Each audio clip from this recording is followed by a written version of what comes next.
Hello, బాగున్నారా? ఈరోజు daily vlog తోటి మేము ముందుకు వచ్చేసాను అన్నమాట. ఈరోజు మా ఇంట్లో వంట చామగడ్డల ఫ్రై, నెక్స్ట్ క్యాబేజీ పప్పు వేసిన క్యాబేజీ కర్రీ అన్నమాట. చామగడ్డలు మంచిగా బాగా కడిగాను, ఎందుకంటే ఎక్కువ మట్టి ఉంటాయి. ఇవి దుంపలు భూమిలో పండేవి కాబట్టి మట్టి ఎక్కువ ఉంటుంది కదా, ఇసుక మట్టి అవంతా మంచిగా కడిగేసి ఆ తర్వాత వాటర్ వేసి ఉడికిచ్చాను. ఒక 15 నిమిషాలకు ఉడికిపోయాయి అన్నమాట. ఇప్పుడు క్యాబేజీ తరిగి పక్కన ఉంచుకున్నాను. కొంచెం శనగపప్పు నానవేసాను అనమాట. ఈరోజు క్యాబేజీ శనగపప్పు, నేను ఎప్పుడు పెసరపప్పుతో చేస్తుంటాను. ఈరోజు స్పెషల్గా శనగపప్పు క్యాబేజీ వేసి కూర చేస్తున్నాను అనమాట. ఇది ఎక్కువ తీయలేదు, మొన్ననే ఈ కర్రీ పెట్టాను, చామదుంపల ఫ్రై పెట్టాను అనమాట. అందుకని ఎక్కువ మీకు బోర్ కొట్టించడం ఎందుకని అది పెట్టలేదు. మంచిగా వలిచేసి కొంచెం సన్నగా కట్ చేసి ఆ తర్వాత ఆయిల్ వేసి ఫ్రై చేస్తున్నాను చామదుంపలు. నెక్స్ట్ ఇది పాట్ పెట్టేశాను క్యాబేజీ శనగపప్పు కర్రీ చేయడానికి.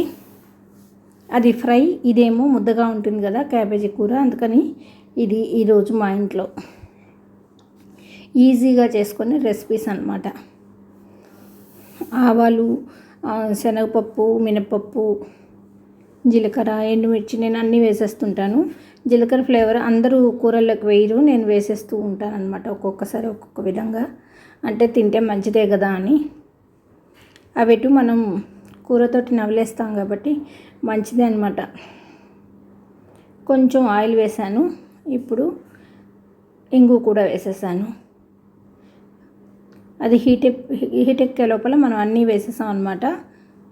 స్లోగా హీట్ ఎక్కుతుంది కానీ, అంటే వేసిన వెంటనే చూసారా అయినా ఇదైపోయింది. ఇప్పుడు పచ్చిమిర్చి చీలికగా వేసుకుంటే బాగుంటుంది కొన్ని కూరల్లోకి, క్యాబేజీ కూరలోకి ఇట్లాంటి వాటికి, అందుకని ఇలా వేసాను. పచ్చిమిర్చి, కరివేపాకు, ఆ తర్వాత క్యాబేజీ వేసేసాను అనమాట. బాగుంది ఫ్రెష్గా క్యాబేజీ అనేది. నేను యాక్చువల్గా క్యాబేజీ పకోడీ చేద్దామని అలా పొడుగు పొడుగుగా కట్ చేసి పెట్టాను, కానీ ఈరోజు క్యాబేజీ పప్పుతోటి వేసి కర్రీ చేసేస్తున్నాను. పకోడీకి అయితే కొంచెం పొడవు పొడవుగా అలా ఉంటే బాగుంటుంది కదా అని అలా తరిగించాను. మళ్ళీ దాన్ని చిన్నగా కట్ చేయలేక అది వేసేసాను అలాగే. ఇప్పుడు వేసేసి కొంచెం శనగపప్పు, బాగా నానిన శనగపప్పు, అది కూడా వేసేస్తున్నాను. వేసేసి మూత పెట్టేసి మనం ఇప్పుడు పసుపు వేద్దాం.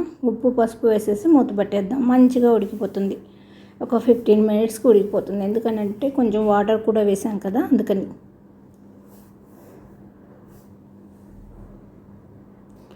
బాగా మిక్స్ చేసేసి పోపు కిందకి పైకి అన్నట్టు, ఎందుకంటే ఒకే దగ్గర ఉంటే పోపు మాడిపోతుంది కదా, అందుకని ఎప్పుడు కూడా మనం ఏదైనా ముక్కలు వేసిన తర్వాత పోపు ముక్కలన్నిటికీ పట్టేటట్టు బాగా మిక్స్ చేసేసి అప్పుడు మూత పెట్టాలన్నమాట.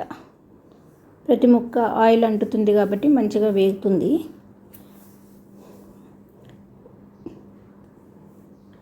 చిటికెడు పసుపు,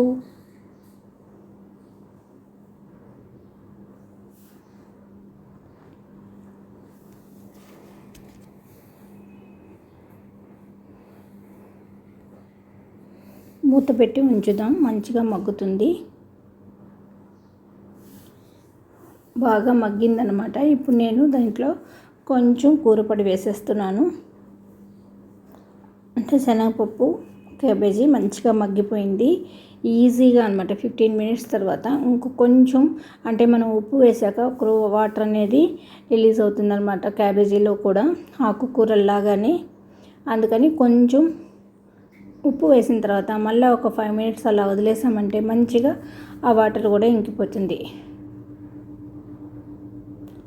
ఉప్పు, పసుపు, కొంచెం కూరపొడి వేసేసి మూత పెట్టేశాను.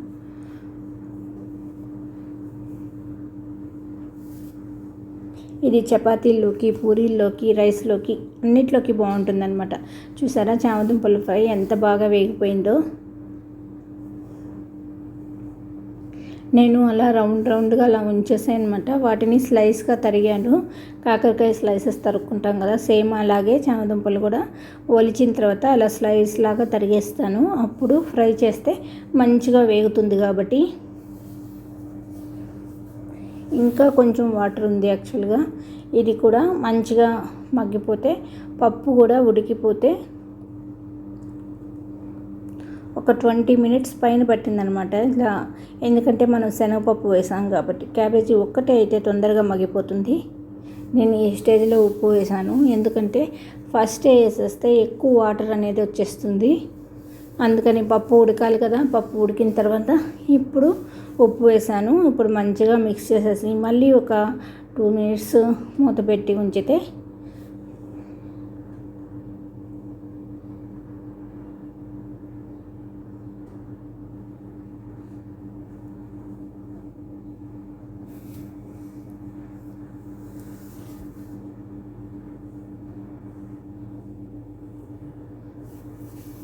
యాక్చువల్గా కరివేపాకు, కొత్తిమీర ఇట్లాంటివన్నీ వేసుకుంటే బాగుంటుంది. కరివేపాకు బాగా ఎండిపోయింది, అందుకనే వేయలేదు. చూసారా, మూత పెట్టి ఉంచాను, బాగా ఉడికిపోయింది. ఇందాక కలర్కి ఉప్పు వేసాక పసుపు వేసాక కలర్ ఎలా మారిపోయిందో రెడీ అయిపోయింది. దీంట్లో ఈ స్టేజ్లో కావాలంటే చింతపండు కూడా వేసుకోవచ్చు, బాగుంటుంది. కొబ్బరి, జీలకర్ర, పచ్చిమిర్చి పేస్ట్ కూడా వేసుకోవచ్చు, చాలా టేస్టీగా ఉంటుంది.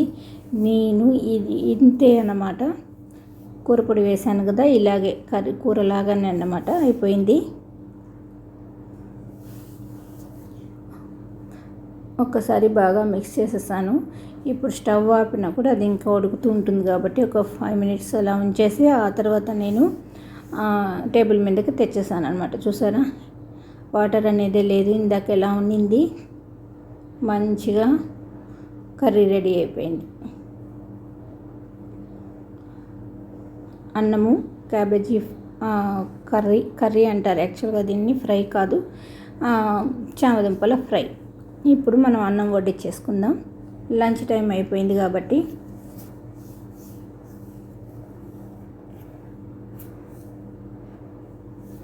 ఎక్కువ మంది అలా ఎక్కువ క్వాంటిటీ వస్తుందన్నమాట క్యాబేజీ అనేది చేసుకుంటే. ఇంకా అన్నం పెట్టేసుకుంటున్నాను. పచ్చడి కొంచెం అంటే టేబుల్ వేరు కొద్దిగా తీసి పెడతానమాట. 2 రోజులకి 3 రోజులకి వచ్చేటట్టు పెద్ద దాంట్లో ఉంచుతాను. పెద్ద జాడీలో కానీ బాటిల్స్లో కానీ చిన్న కప్పుల్లోకి తీసి ఉంచుతాను. 2-3 అంటే తడి చేతులు పెట్టకుండా అన్నమాట. ఇప్పుడు మనం వడ్డించేసుకుందాము. కొంచెం చపాతీ పిండి ఉంటే 4 చపాతీలు కూడా వేసేసాను. ఇది నార్త్ ఇండియన్ థాలీ అయిపోతుంది కదా. వాళ్ళు ఎక్కువ పప్పు వేసి క్యాబేజీ కూర, కాలీఫ్లవర్ వేసి పప్పు ఇట్లాగే చేస్తూ ఉంటారు కదా. ఎక్కువ శనగపప్పు బాగా వాడతారు. శనగపప్పు, పెసలు ఇట్లాంటివన్నీ వాళ్ళు మంచిగా ప్రోటీన్ ఫుడ్ బాగా తీసుకుంటూ ఉంటారు. ఈ మాదిరే వాళ్ళు బీట్రూట్తో కానీ ముల్లంగితో కానీ దేంతో అయినా సరే పప్పు అనేది యాడ్ చేస్తారనమాట. మనం ఉట్టిగా ఫ్రై చేసుకుంటాం, అరటికాయతోటి అన్నిటితో చేస్తారు వాళ్ళు. చామదుంపల ఫ్రై, క్యాబేజీ పప్పు కూర, ఒక పచ్చడి, కొద్దిగా అన్నం.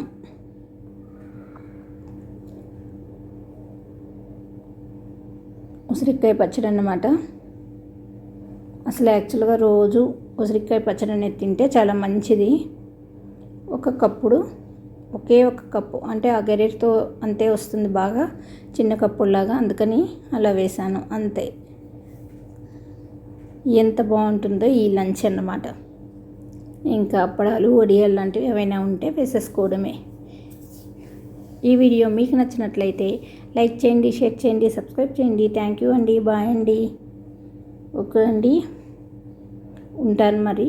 చాలా వీడియోస్ చేశాను. ఆ వీడియోస్లో ఏ వీడియో నచ్చినా లైక్ చేయండి, షేర్ చేయండి, కమెంట్ చేయండి, సబ్స్క్రైబ్ చేసుకోండి. మరెన్నో వీడియోస్ కోసం బెల్ని కొట్టండి. Okay, bye.